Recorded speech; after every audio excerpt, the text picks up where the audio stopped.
Greenland is a strategic front porch to the entire upper half of the fucking planet. Russia. You know, that mean country that all of you apparently hate.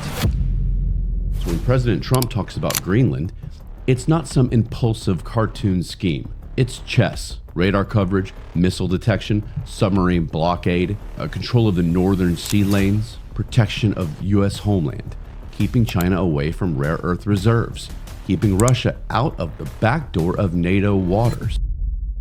Is anyone still doubting Donald Trump? United Kingdom has sent one entire whole officer, one person.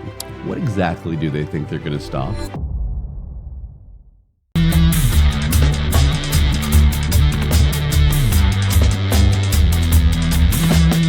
Welcome to Stay in the Fray podcast. I'm your host, Ryan. This is where headlines get hit hard, hypocrisy gets shredded, and the absurd are laughed at. If you want comfort, this isn't your place. If you want blunt and unfiltered, I'm your guy. Join me in the fray. All you gotta do is just listen up. All right, so hello again. There is a lot happening in the world right now, in our country specifically, but this Greenland situation, it's getting a little silly. I tried to sit on this for a while. I tried to look at a lot of things and I don't understand. I mean, I do, but I don't, the reaction to this. Let's really think about this, people. This is another example of the hyenas waiting to pounce on anything that it could be in their fantasy land about the wrongs taking place by our president. It's half the internet thinks that Trump is drawing up a D-Day style beach landing map. European leaders are clutching pearls like they just read the plot of a bad spy novel. And for some reason, a few social media experts suddenly think Greenland is this peaceful woodland island full of polar bear yoga retreats. So yeah, let's talk about Greenland. Why it matters, why people are freaking out, and why most of these freakouts are coming from people who couldn't tell you anything about Greenland past it's cold there. There's a polar bear. These are the same folks who treat every international headline like a personal panic button. And it's only getting worse. I swear to God, someone could eat breakfast the wrong way and they'd freak out. So let's talk about it. This is Stay in the Fray podcast. Let's roll. So the truth that nobody actually wants to talk about, especially on that manufactured outrage side, is the strategy behind this. Greenland isn't a meme. It's not a joke. It's not some cartoon land to throw into social media arguments. Now, I'll definitely call out silliness, and you can damn well bet that I'm going to use memes and jokes if need be. But in reality, Greenland is a strategic front porch to the entire upper half of the fucking planet. Russia. You know, that mean country that all of you apparently hate, didn't want Donald Trump ever even talking to the leader of Russia. They have nuclear-capable submarines parked under the Arctic ice. Not hypothetically, not in theory, but right now, literally, under the ice caps, right in the North Sea, closer to US and NATO airspace than most people realize. And the Arctic routes matter because as the ice melts and reforms and shifts, new shipping lanes open, new access points, new choke points. If America doesn't secure that region, someone else will. And someone else is usually Russia or China. China already tried repeatedly to invest in Greenland mining, building airports, acquiring rare earth sites, and planting their little red fucking flag anywhere Europe would let them. They called it Polar Silk Road. Sounds poetic until you realize that it's basically, hey, let's carve out influence in the Arctic so that the US can't. So when President Trump talks about Greenland, it's not some impulsive cartoon scheme. It's chess, radar coverage, missile detection, submarine blockade, control of the northern sea lanes, protection of U.S. homeland, keeping China away from rare earth reserves, keeping Russia out of the back door of NATO waters. This isn't a joke. This is why Thule Air Base in Greenland has been one of the most important U.S. outposts for decades. It already monitors satellites, missile launches, and Arctic military movement. Buying Greenland, investing in Greenland, or expanding presence there is not crazy. It's logical. It's the kind of leadership we've been sorely missing. The U.S. buys strategic land all the time, especially in our short lifespan as America, 200-something years. Louisiana, Alaska, hell, Manhattan was purchased by the Dutch for $24 and some beads and trinkets. Beads. Look it up. History is full of it. But for some reason, in 2026, the moment America suggests buying land again, half the internet acts like we're raising a pirate flag and storming the beaches of Nuke. Now, before I get into the hysterics anymore, I want to play you a quick clip. I thought this was very brilliantly done, and it lays out the Russian submarine routes visually and the strategy behind this. You'll see exactly why securing Greenland isn't just smart, it's necessary for the United States. Go ahead and play this clip, guys. When Donald Trump revived his push for Greenland, Europe mocked it. They missed the strategy. Greenland sits on the shortest missile route between Russia and North America. That's why the US runs early warning missile radar there. Arctic ice is melting. By 2035, shipping between Europe and Asia could be 40% faster. Russia already dominates the Northern Sea route, backed by the world's largest icebreaker fleet, including nuclear-powered ships. Since 2014, Russia has built or reopened 50-plus Arctic military sites. Its nuclear submarines hide beneath Arctic ice, strengthening second strike capability. China calls itself a near-Arctic power. It links the region to its polar Silk Road, but the decisive battlefield is space. Early warning and surveillance satellites use polar orbits. Control the Arctic means control of missile detection and targeting. Just something I wanted to play for you guys so that you could kind of see where I was coming from here, at least from that perspective. But now that we have grounded ourselves in reality, let's move on to the people who skip that step entirely. Because, oh boy, this is where we have fun. Here's where things go from strategic to hilarious.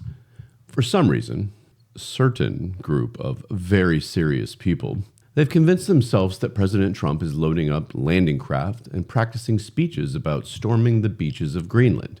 They've painted this mental picture of the U.S. military breaking out ice picks and charging across snow dunes like it's some Arctic remake of Normandy. Let me break this to you gently. We're not invading Greenland. We're not attacking anybody. We're not going to send troops. We're not rolling tanks across glaciers. Honestly, the logistics of that alone would make the Pentagon look at it and go, we're not doing that. Yet here we are, watching people go full meltdown because America expressed interest in buying something. Not taking it, not seizing it, buying it, like we did with half of our territory. And this whole obsession with, Trump hasn't ruled out aggression. Give me a break. That wording doesn't translate to war. It translates to, we're not giving you a headline to relax about. It's bait. It's designed to get the easily rattled crowd wound up on cue. He's so good at it. He really is. But here again is the pattern. The moment there's an opportunity for progressive politicians, commentators, and a handful of European leaders to clutch their pearls and posture for applause, boom, instant hysteria. Suddenly everything becomes, America's destabilizing the world. Trump wants to conquer the North. This is imperialism. No, it's not. It's called real estate. And let me be clear, there are plenty of real criticisms you can make about politics. Some about the way Trump handles things, but this isn't one of them. This is the same group that panics before reading the second paragraph of anything. They hear Greenland and their brain immediately jumps to a movie scene where soldiers rappel from helicopters into the snowstorms. Meanwhile, actual adults are talking about submarine routes, air defense, satellites, rare earth minerals, geopolitical footholds. But sure, let's pretend America is rehearsing for Frozen 3, the Arctic invasion. The best part, half of these people didn't even know Greenland was controlled by Denmark until 3 fucking days ago. Some thought it was neutral territory, like a big giant winter Switzerland. So yes, the panic is loud, it's dramatic, and it's completely detached from reality. But if you think that this part is kind of funny like I do, just wait till we talk about these European military powers that are being sent to Greenland as we speak. Oh my God. Once the laughter subsided when I read that, it sent me over the edge. European nations sending troops to Greenland. I can't even say it without laughing, chuckling, whatever. These headlines made it sound like Denmark and France were mobilizing these huge grand armies, preparing to resist some imaginary American invasion. Now they want to go to war with us. Like a dramatic narrator was about to say, as dawn broke over the ice, the forces of Europe stood ready. No. Let's be a little more honest about what actually happened.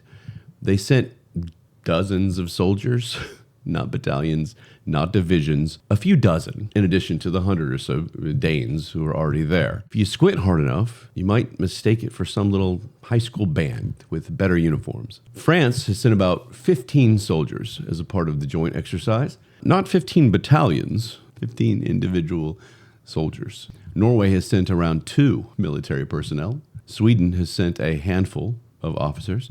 The Netherlands has sent also 2 personnel. United Kingdom has sent 1 entire whole officer, 1 person. So here's the real question. What exactly do they think they're going to stop if the United States wanted Greenland by force, which it doesn't? But if it did, do they really believe a couple hundred Euro troops are the line in the snow? I could pick 20 dudes from down the street here in Texas, toss them on a plane, drop them on the ice, and they'd beat the shit out of all those Euro forces and be back home before lunch. Let's be blunt. Denmark's entire active military is smaller than some American college campuses. France hasn't completed a successful long-distance projection of force since, well, let's not be totally rude. And sending a message only works when the message isn't, we've brought 40 guys and an odd amount of optimism. You know the real punchline? They're not sending troops to defend Greenland. They're sending troops so they can look like they're doing something. Optics, posturing, the geopolitical version of posting a filtered selfie with the caption, no makeup. It's all symbolic. They're trying to look tough so the domestic audiences don't accuse them of being passive. Here is more truth. If the United States wanted to forcibly take Greenland, and we're not, I have to keep saying it, there is not a scenario on Earth where 200 troops from Europe would change the outcome. The only reason this story even exists is because people are desperate to dramatize something that isn't even happening. Now, I want to address the last piece of manufactured outrage bullshit. The idea that United States wanting to buy Greenland is somehow unheard of, dangerous, imperialistic. When I hear that, that's how I know that these are the people who skipped history class. Purchasing land is one of the oldest diplomatic tools on the planet. I just mentioned it earlier. Humans have been doing it since we were trading goats. Let's run through a few of the greatest hits. Louisiana Purchase. We bought 1/3 of the continental U.S. from France. No war, no drama, just a pen and paper. The Alaska Purchase. We bought Alaska from Russia. People mocked the deal at the time and called it Seward's Folly, if you remember that. And now it's one of the most resource-rich regions in the world. How about the Gadsden Purchase? Bought land from Mexico to secure railway access. Spain selling Florida to the U.S. France buying Corsica. Japan buying the territory in the Ryukyu Islands. I think I got it right. And of course, like I said, the Dutch famously buying Manhattan for beads and trinkets and some bus fare. An entire global financial hub traded for the 1600s version of a gas station souvenir.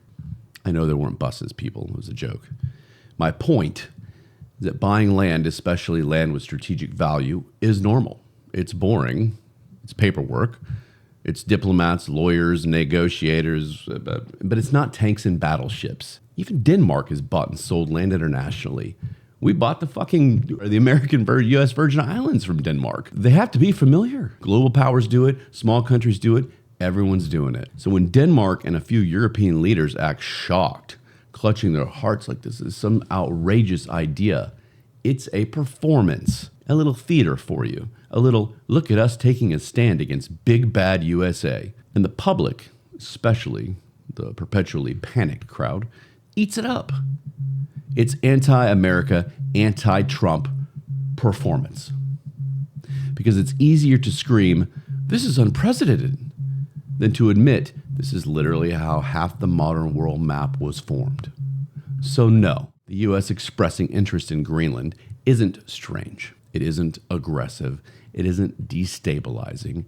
It's historical precedent. It's strategic logic. It's the continuation of something every major nation has done for centuries. And now that we've covered the history, do any of you screaming know why Greenland is valuable in the first place? Well, allow me to inform you. It's about minerals. It's about minerals, power, shipping lanes, and the Arctic future. This isn't about ice and snow. It's not about empty land, and it's not about aesthetics. It's about value, military, economic, and mineral. Break it down. I'll try and go fast for you. The rare earth elements. This is the real fight. Greenland has massive deposits of rare earth minerals, uranium, zinc, gold, iron ore, titanium, other metals essential for tech and defense manufacturing. The kinds of materials China currently dominates globally. And guess who's been trying for years to secure mining projects in Greenland? China. They've attempted to buy into multiple mining operations.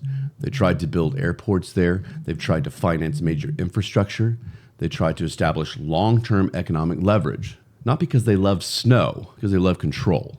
The U.S. stepping in through investment purchase or partnership blocks that influence. And that is not imperialism. That's called protecting national interests. You people all forget that. This isn't La La Land. This is the real world. Number 2, how about the Arctic shipping lanes? As the Arctic melts, which it is slowly, back and forth, new routes open that shave thousands of miles off global trade paths. The Northern Sea Route could become faster, cheaper, more direct. Suddenly, the Arctic isn't an ice desert. It becomes prime real estate for global trade. Countries with Arctic footholds will control trade routes, fuel stations, search and rescue rights, military positioning, environmental policy enforcement, which means whoever has Greenland has a seat at the table when the Arctic becomes the next geopolitical hotspot.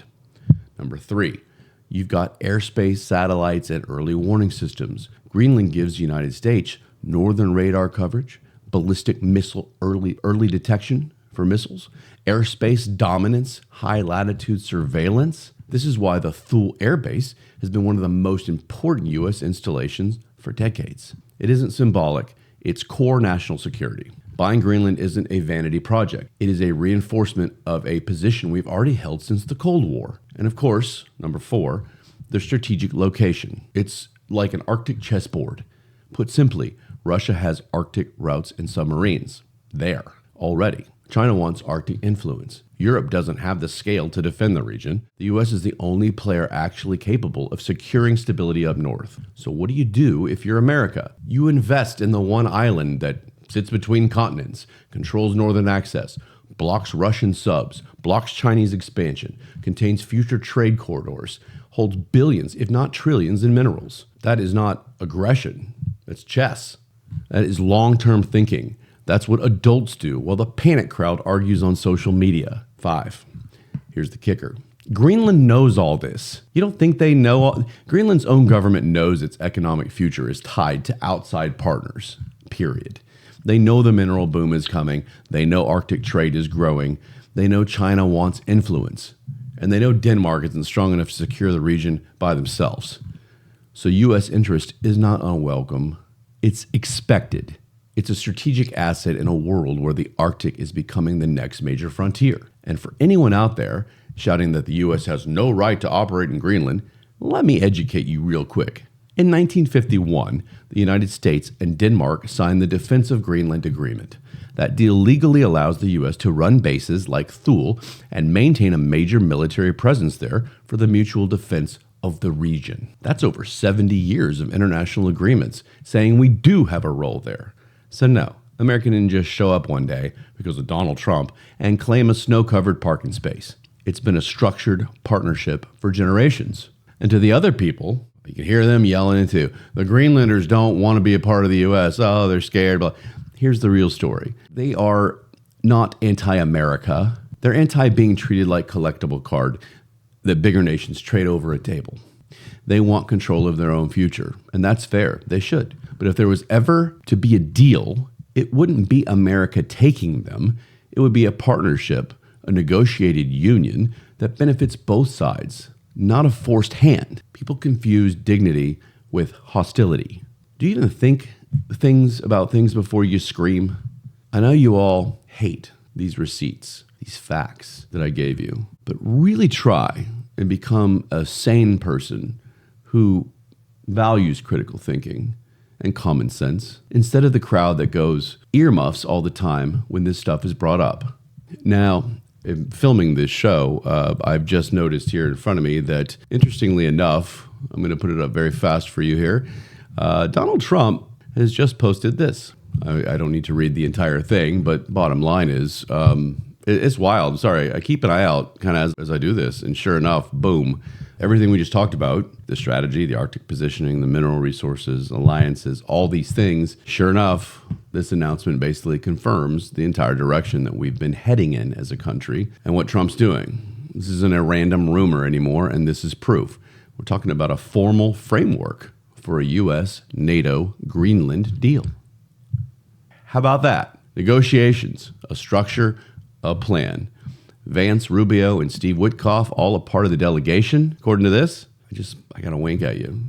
For everyone who said this wasn't serious or that Greenland was a meme or that Trump was bluffing, well, we're about to find out. History might actually be unfolding in real time. No missiles, no tanks, no American troops. Is anyone still doubting Donald Trump? You don't have to like him, but is anyone doubting him? Say what you will. He gets shit done. He does what he says he's going to do.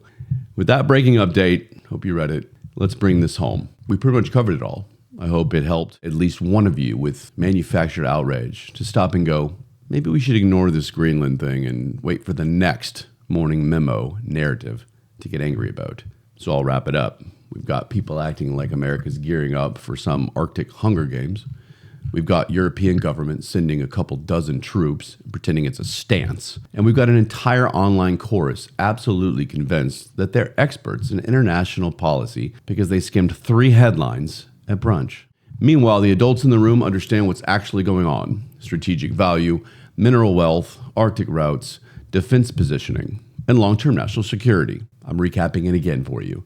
But instead of discussing any of that, the progressive meltdown machine is running at full speed again.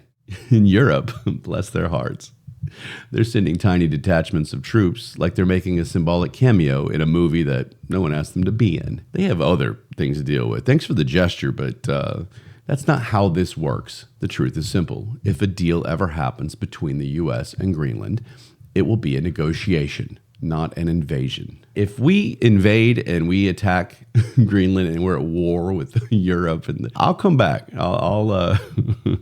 I'll eat crow. But I don't think that's what you're going to see. It's a union. It'll be a union, not a takeover. 2 sides making choices for themselves, not Europe or the outrage industrial complex screaming from the sidelines. And here's where I land on all this personally. There are so many of us, millions, who see right through this panic, the dramatics, the overblown European posturing, and the constant catastrophizing, did you like that? From progressive politics. People who actually think. People who can still process information without the meltdowns. People who want to talk about the real stakes, not the imaginary war movie people keep trying to play in their heads. If that's you, I beg you, please find me. I hope you find me. Join me. Bring your friends along. Let's build this thing. I mean, conversations like this, one's rooted in reality, a little humor, but an actual perspective with facts, with receipts, with the whole thing. This is how we cut through the nonstop noise and get back to sanity. There was once a time when people lived their lives, worked their jobs, cared about their families, and the governments handled international strategy quietly, competently, and without every Karen and Beta Steve on the planet turning it into a full-scale soap opera. I want that era of clear thinking back, and I know a lot of you do too. So with that, stay aware, stay sharp, stay grounded, stay in the fray. Love you guys. All you gotta do is just listen up.